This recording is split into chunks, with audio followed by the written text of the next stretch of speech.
Bonjour tout le monde et bienvenue à ce troisième épisode du Self Show dédié à la 37e saison de Survivor David contre Goliath. J'espère que vous allez bien. Avant de commencer, si vous voulez vous ajouter, vous abonner à la chaîne, activer les notifications, que vous voulez m'ajouter sur Facebook, sur Twitch ou que vous voulez laisser vos commentaires, tout ça se trouve en dessous de vidéo, donc gâtez-vous!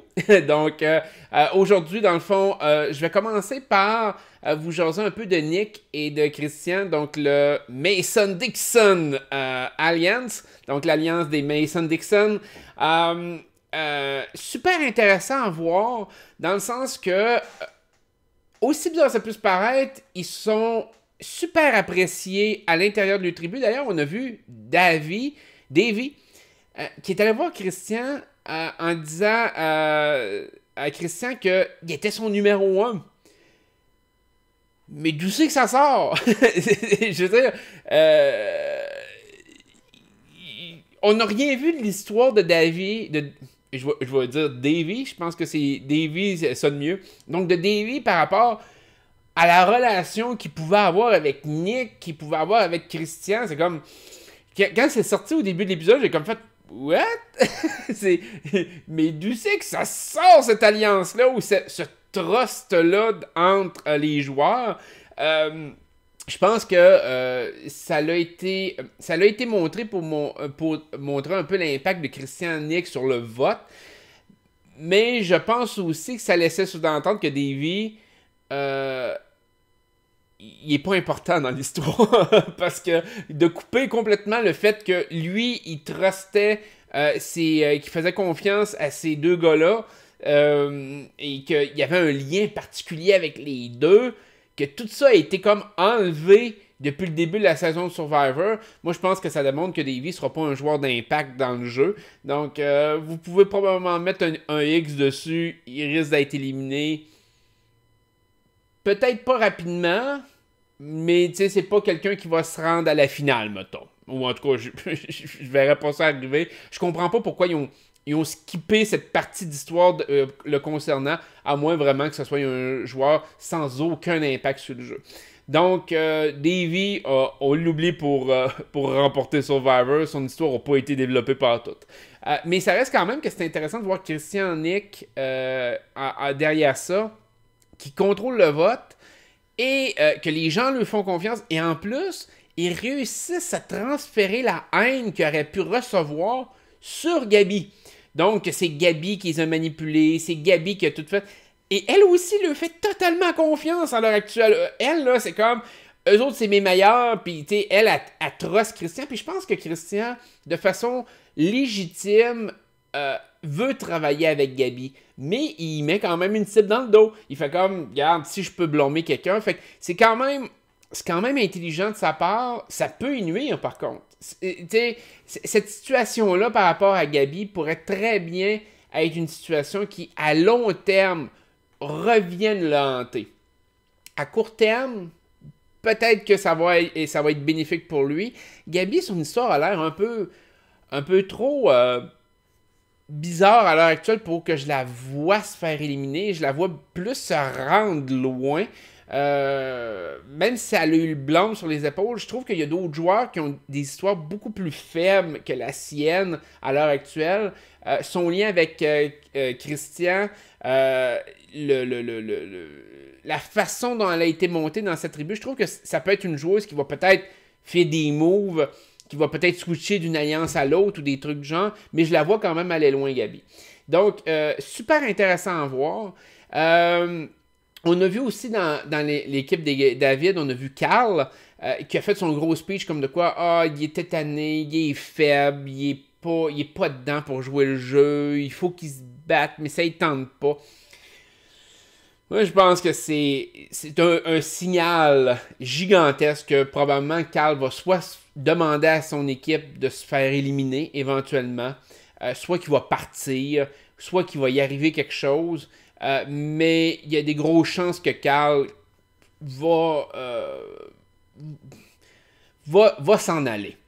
Je le vois même pas rendu, je le vois même pas aller jusqu'au jury. Fait que je pense que s'il devient dans une tribu comme, parce qu'il va y avoir un swap des équipes la semaine prochaine, que les équipes vont toutes être mélangées. Vous savez à quel point j'aime ça, mais en tout cas, bref. Je pense qu'à ce moment-là, si son équipe perd et qu'il est en désavantage numérique dans sa tribu, dans sa nouvelle tribu, je pense sincèrement que ça va être le genre de joueur qui va demander d'être éliminé plutôt que de subir une élimination systématique des joueurs de son équipe. T'sais, exemple, s'il se retrouve dans une tribu avec trois... ouais, ça serait plus que ça, là. Mais mettons avec 5 Goliath, 3 David...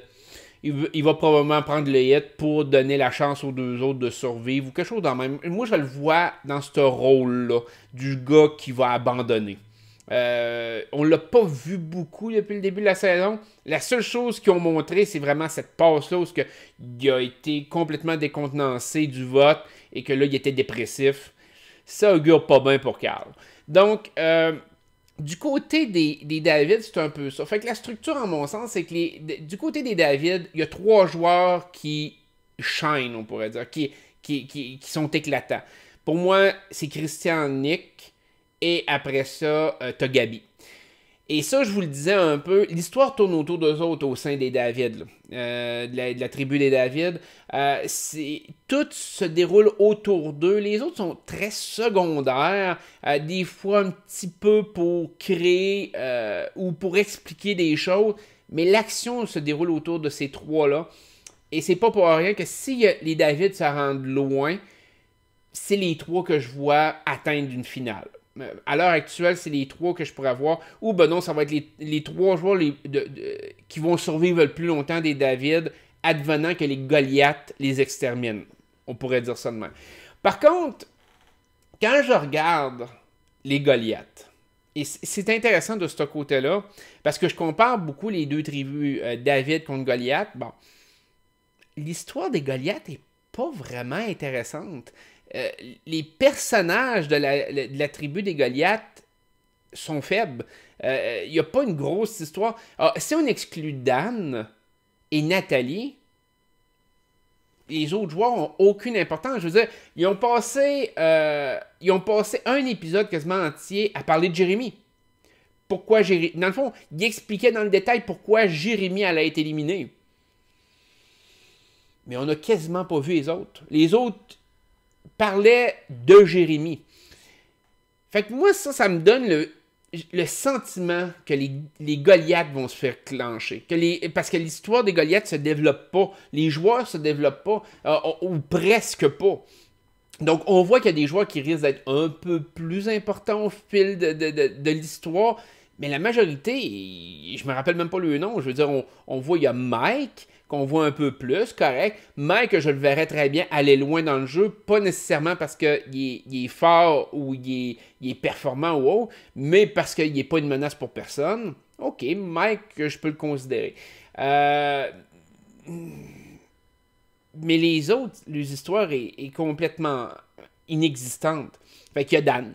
Dan a la meilleure histoire du côté des Goliaths et c'est pour ça que moi je considère que Dan peut se rendre très loin, probablement en finale. Là, ça va être de savoir, pour se rendre en finale, c'est quoi qu'il va être obligé de faire si les Goliaths se font tout éliminer. Fait qu'il va-tu être obligé de faire une run d'immunité? Il va-tu être obligé de trahir son équipe? Il va-tu... Who knows? Fait que j'ai l'impression que les David vont avoir le dessus sur les Goliaths. À quel degré rendu là. Puis quand je dis qu'ils vont avoir le dessus, c'est pas nécessairement que là, ils vont clencher toutes les Goliaths un en arrière de l'autre. C'est pas ça que je veux dire. C'est que ça reste quand même... Moi, je trouvais que la dynamique ressemblait beaucoup à Samoa. OK? Dans Survivor Samoa, t'avais les Foa Foa et t'avais les Galus. Les Galus ont complètement ravagé les Foa Foa. On s'entend, c'était rendu... il avait gagné 4 immunités en ligne en tant qu'équipe.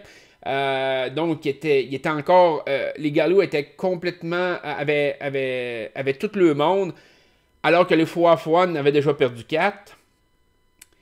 Et est arrivé juste l'événement de c'est Russell Swan. Parce qu'il faut pas se mélanger. Dans Samoa, il y avait Russell Hantz et il y avait Russell Swan. Et l'événement de Russell Swan qui a écrasé d'un challenge, qui a été obligé d'être évacué, a comme complètement changé la donne. Les fois, on continuait à perdre, mais quand ils sont arrivés au merge, avec 4 joueurs contre, si ma mémoire est bonne, peut-être 8, contre, je veux dire, c'était quand même l'enfer. Les Gallows étaient une équipe pleine, là, ou presque pleine.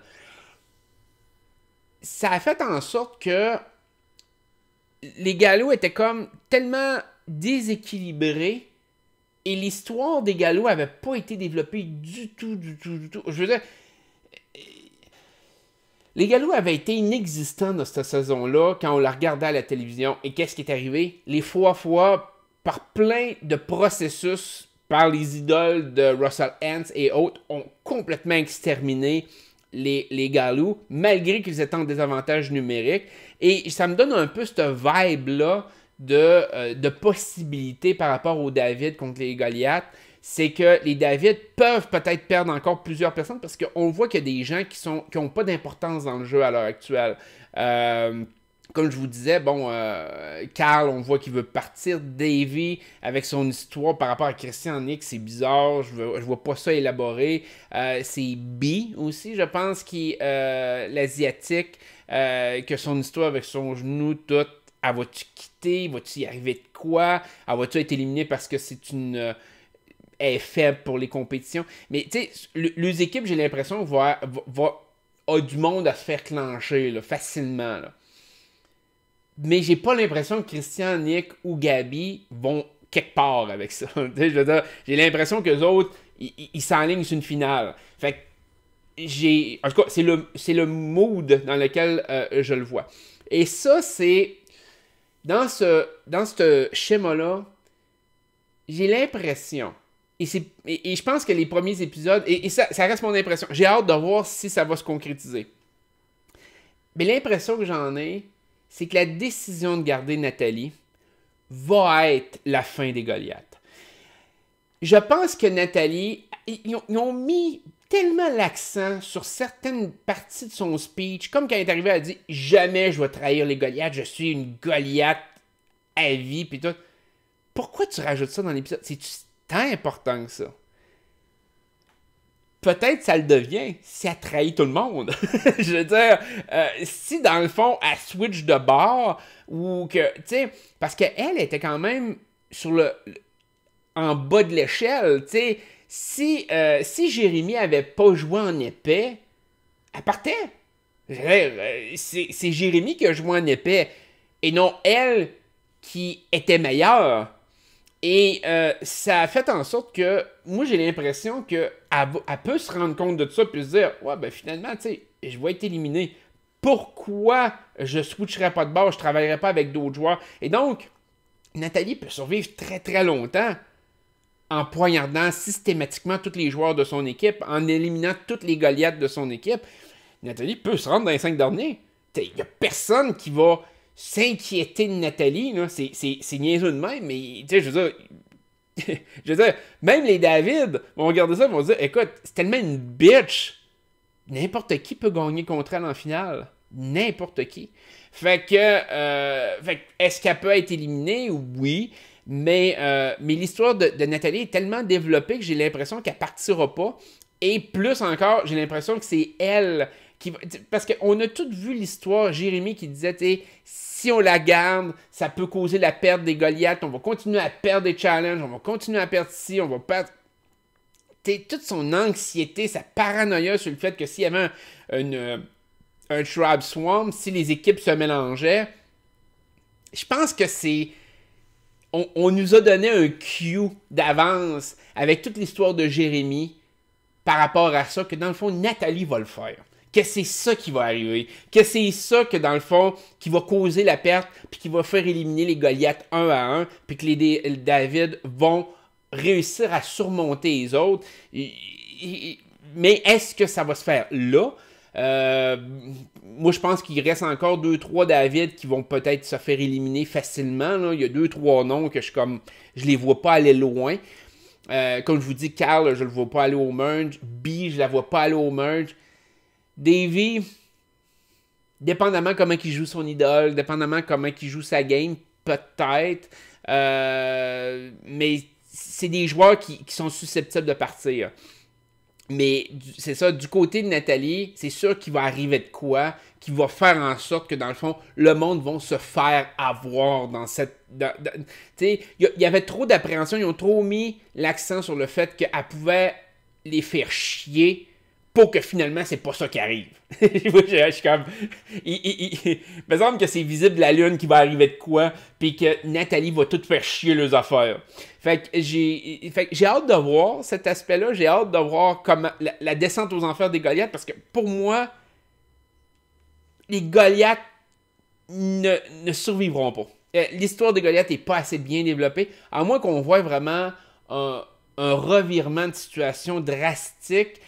C'est déjà arrivé dans l'histoire de Survivor, mais les joueurs ont l'air trop faibles. La sensation que les joueurs sont trop faibles du côté des Goliaths, côté histoire, pèse trop lourd dans la balance. C'est pas comme Big Brother. Big Brother, tu peux avoir un joueur faible la semaine 1, mais ils survivent tellement longtemps. À Survivor, ils savent déjà d'avance c'est quoi qui va se passer. Ils savent déjà d'avance la finalité de la saison. Fait qu'ils bâtissent l'histoire en fonction de ça. Fait qu'ils bâtissent leurs histoires sur deux choses. Soit la fin, soit les coups d'éclat. Et puis on l'a vu un peu justement à Survivor 35 avec Ben. L'histoire a tourné autour de Ben. Pourquoi? Parce que Ben, en plus de faire des coups d'éclat à répétition, il a gagné. c'est ça. On a vu dans Survivor 36, Dominic Wendell, l'histoire était centrée sur leur amitié, sur comment ils se tenaient, comment que c'était un et l'autre qui essayaient toujours de travailler ensemble, peu importe. On a vu toute l'amitié avec Laurel. Les autres joueurs, on voyait pas ce genre de lien-là, on voyait pas ce genre de dynamique-là. Au final, ça a été Wendell contre Dominic, 5 contre 5 à la fin. Survivor est bâti beaucoup comme ça pour que les gens, à la fin d'une saison, l'histoire soit quand même satisfaisante pour où c'est que ça t'a emmené. Et Survivor ne fera pas une saison parce que à la fin, les 4 derniers, on s'en fout puis qu'on n'a pas rien connu de leurs histoires. Ça n'arrivera pas. Fait qu'ils vont toujours twister les affaires pour que l'histoire soit intéressante pour le téléspectateur et qu'à la fin, on fasse comme, ouais, ben je comprends. Un peu comme, je reprends Dominic contre Wendell. La majorité des gens voulaient que Dominic gagne. C'est pas arrivé. Ça, c'est une frustration de finale. C'est correct. L'histoire de Dominic était beaucoup mieux montée. Mais celle de Wendell était logique. La preuve, je l'ai dit en plein vidéo, avant que la finale survienne, c'est Wendell qui gagne. Même durant la saison, j'avais dit, Wendell a des grosses chances de gagner à cause de son histoire. Et cette saison-ci, c'est un peu la même chose. Là, je pense que la seule chose qui peut jouer dans la balance ici, c'est Dan. On connaît pas l'histoire de Dan, comment l'histoire de Dan va se développer, sauf que dans l'épisode 3, on l'a pas vu. On l'a pratiquement pas vu. Donc, on l'a vu un peu par rapport à son idole, mais ce qu'on voit de lui, c'est négatif. Et ça me fait supposer de faire comme, OK, le joueur va peut-être avoir de l'importance plus tard, mais il gagnera pas. Parce que là, on a vu, les gens le trouvaient épais, le trouvent naïf, aime pas son showman avec Kara, c'est un gars de cœur, il joue mal stratégiquement. Il peut peut-être complètement shifter ça puis que ça devienne un mastermind ou que ça devienne une bête dans le jeu. Puis je pense que physiquement parlant, compétitivement parlant, je pense qu'il peut gagner plusieurs immunités rendues à la fin. Ça, c'est une chose. Mais rendu en finale, si les gens ne le respectent pas plus que ça, il va y avoir une finale qui va être difficile. Et là, à ce moment-là, ben là, tu peux rajouter que s'il se bat contre quelqu'un comme Nick, contre Gabi, contre Christian, il va peut-être en arracher parce que les autres vont avoir bien plus de respect par les autres, par leur intelligence, parce qu'ils ont fait stratégiquement dans le jeu. Fait que, j'ai pas encore une tête faite avec Dan. J'ai l'impression qu'il va se rendre à la fin. Mais je suis pas sûr. Ou en tout cas, ouais, je suis pas sûr qu'il va gagner. Fait que de ce côté-là, j'ai... comme je vous dis, la chute des Goliaths est comme inévitable, je crois. Et je pense que leur point, leur talon d'Achille, c'est Nathalie. C'est elle qui va causer l'explosion. Peut-être qu'elle va le faire ou par sa raison d'être, à cause de elle, l'alliance des Goliaths va éclater. Tu sais que c'est pas elle nécessairement qui va le provoquer, mais ça va être en lien avec elle que la marde va pogner. Tandis que les David risquent d'être beaucoup plus solides. On le voit d'ailleurs, les liens entre les David est beaucoup plus, a l'air plus, je dirais sain, mais c'est pas tout à fait le terme que je cherche, a l'air plus légitime. T'sais, comme je vous dis, Davy qui va voir Christian qui dit on a une alliance ensemble, Christian, Nick avec Mason Dixon, il y a Gabby on the side, tout le monde a l'air de se faire confiance, on a l'air de travailler ensemble, alors que les Goliaths, on voit déjà on pourrait dire les contestations les uns envers les autres, les doutes que chacun a envers les autres. Donc, c'est une marmite qui bouille de... Il y a quelqu'un qui peut faire un move parce qu'il ne trosse pas sa gang. Et je pense que la meilleure personne dans cette position-là, c'est Nathalie, qui pourrait très bien être un vote décisif. Exemple, un vote de tribu, que ce serait, je sais pas moi, 5-4, 5 Goliath contre 4 David, et qu'elle décide de switcher du côté des David, juste simplement pour clencher quelqu'un qu'elle n'aime pas. Elle est très émotive, elle est très bornée. Fait que si elle prend une décision, puis c'est comme je m'en fous, je m'en calisse, moi je le fais. C'est quelque chose qui peut survenir avec Nathalie. Finalement, je ne reviendrai pas sur le Tribe Swamp. On l'analysera peut-être par la suite dans le prochain épisode, l'épisode 4. Je vais parler un peu de Jérémy. Jérémy a mal joué. Jérémy n'avait pas grand-chose à faire pour rester en vie, mais il a été paranoïaque, il a attiré les gens, il a été vu trop stratégique, il a fouillé les poches de Dan pour son idole, il a attaqué trop de fronts en même temps, il a attaqué Nathalie. Je pense que juste d'attaquer un peu Nathalie, stratégiquement, aurait été correct. Ou simplement en se taire, ne pas essayer de dealer avec une femme comme ça. Il aurait pu peut-être la prochaine fois. Il voit que ça sert à rien. Parfait, passe à d'autres choses, mon boy. Il était pas en danger tant que ça pour partir. Mais il a fait trop de moves trop vite. Il a comme perdu la notion que les autres réfléchissent aussi. Lui, c'est comme... Il avait tellement en tête que il allait avoir le contrôle sur tout ce qui se passait, que finalement, ça a été l'inverse que ça l'a créé. Et c'est intéressant quand même, parce que le speech qui a été fait tout le long du jeu, de cet épisode-là, c'était le fait que les joueurs des Goliaths pensaient à long terme. Pensaient, en éliminant Jérémy, à long terme, ça va nous payer. Mais c'est parce que l'élément là-dedans, c'est à long terme, ça va nous payer, mais ça va nous payer individuellement. Alors que d'éliminer Nathalie aurait pu les aider là. Et moi, je pense que c'est ça. Habituellement, c'est...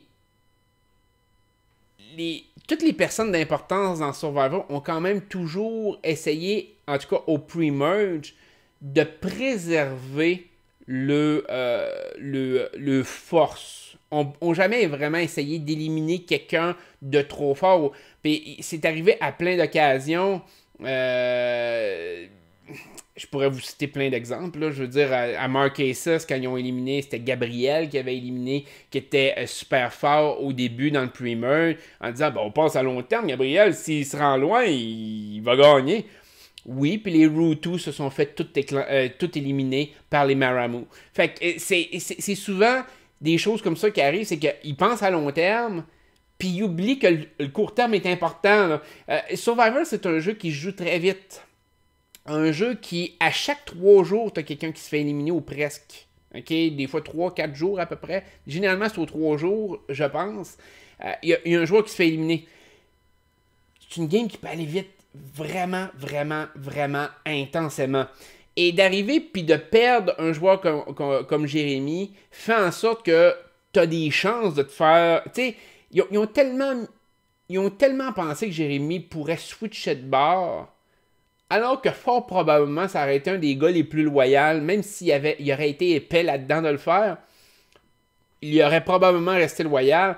Puis ils ont gardé Nathalie qui a l'air de se colisser d'eux autres, qui sait en plus qu'elle était la cible de la majorité. T'sais, elle arrive au vote de tribu, puis tout le monde dit ouais, on n'est pas capable de la sentir. Tu penses qu'elle va faire quoi? Elle va faire comme ouais, ben ils sont pas capables de me sentir, ils vont me garder, je vais rester loyal envers eux autres. Pour moi, c'est pas logique. Si elle l'avait pas su, là, le discours pourrait être différent. Mais le long terme des Goliaths, dans ce cas-ci, je trouve que c'est complètement du non-sens. Trop tôt. Vraiment trop tôt. Tu peux te risquer à faire un move de même proche du merge. Au 3e épisode, c'était complètement stupide. Je pense que ce move-là va rester pour le défaite. À la fin, je pense que c'est ce move-là qu'on va se rappeler comme de quoi que a causé le perte à long terme. Je pense que c'est de là que ça part. Fait que, puis le pire, c'est que la compétition d'immunité a été perdue par Nathalie. Fait que ça va remonter jusqu'à l'immunité, que dans le fond, Nathalie va avoir perdu, puis que les Goliaths vont avoir accepté ce fait-là, simplement en se disant « Ah, ben elle est faible, c'est pas grave. » Mais ils comprennent pas le fait que est faible face à Jérémy, fine. Mais elle est faible face à toutes les autres Goliaths aussi. Donc, si les David prennent le contrôle, Nathalie ne sera pas celle qui va éliminer en premier. Et je comprends pas cette idéologie-là, parce que souvent, les joueurs bien forts, à moins qu'ils sont des joueurs solo, mais habituellement, les joueurs forts sont forts s'ils restent avec d'autres joueurs forts. Tu sais, je vais prendre un peu comme Tom Westman avec Ian dans Survivor Polar. Ils sont restés collés les uns sur les autres jusque dans les 3 derniers. Wendell, Dominique, en saison 36, même affaire. Ils sont restés forts parce qu'ils ont attendu jusqu'à quasiment à toute fin, jusqu'à la finale, avant d'aller un contre l'autre. Je veux dire, t'as eu Ben avec Christy dans saison 35. Fait que c'est le fait que d'éliminer des joueurs forts au début ne fait... Si toi, t'es un joueur fort aussi, ça te met à risque. Puis on revient avec le concept de Jessica de la semaine passée que je vous expliquais qu'elle disait ben, les joueurs faibles, il faut éliminer les joueurs faibles. Ouais, mais si tu as un joueur intelligent derrière qui se considère faible lui aussi, le petit hamster va commencer à spinner, puis il va se dire ouais, ben ça veut dire que ça va être moi le prochain. Puis on dirait que les Goliaths n'ont pas eu connaissance de ça. Les David, t'as eu Gabi qui a flashé tout de suite avec Christian, qui est comme, oh, attends un peu, là, ils veulent éliminer les plus faibles, c'est nous autres les plus faibles. Les Goliaths, eux autres, c'est comme, on va éliminer le plus fort, c'est pas grave. Après ça, on s'occupera de Nathalie. Ben oui, tu penses vraiment que là, parce que t'as éliminé un joueur fort, là, tout d'un coup, là, la dynamique du jeu va changer, puis faire comme, ouais, ben, on devrait éliminer des joueurs faibles maintenant, il n'y a pas de problème. Mauvaise pensée du côté des Goliaths. On le voit que stratégiquement, ils l'ont pas. Aussi bizarre ça peut se paraître, celui qui l'avait un peu plus, c'était Jérémy, puis ils l'ont clenché. Fait que les avenirs n'ont pas l'air super. Fait que je pense que ça wrap up un peu mon vidéo là-dessus. Je voulais vous parler de ces éléments-là. Fait que oubliez pas, si vous avez à commenter n'importe quoi, faites-le, ça va me faire super plaisir. Je vais vous lire. Généralement, je vous lis un peu plus la fin de semaine pour vous répondre et autres. Fait que je vais vous laisser là-dessus. Prenez soin de vous autres et je vous souhaite une excellente journée. Bye bye.